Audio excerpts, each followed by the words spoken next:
Good morning, students.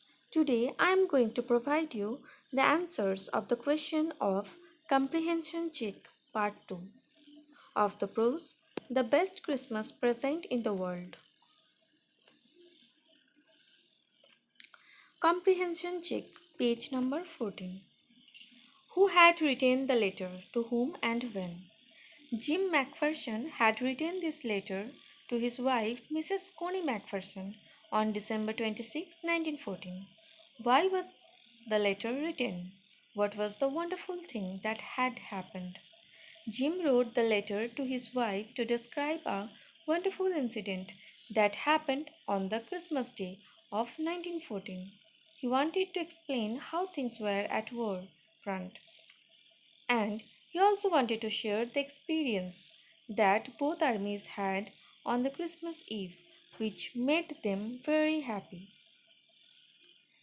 The British and the Germans were engaged in war, yet on this day both the troops met in no man's land.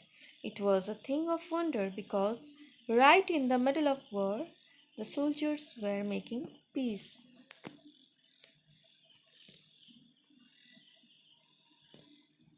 What jobs did Hansel and Jim Macpherson have when they were not soldiers?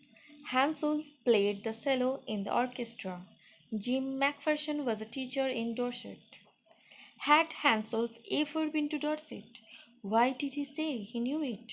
No, Hansel had never been to Dorset, but he knew about it quite a lot because he had read the history of Dorset in school, and he had read about Dorset in Hardy's novel Far from the Madding Crowd. Do you think Jim Macpherson came back from the war? How do you know this? Jim Macpherson never came back from the war. Had he come back, you would have been with Connie. I think so because Connie had preserved the letter with a note that it was Jim's last letter.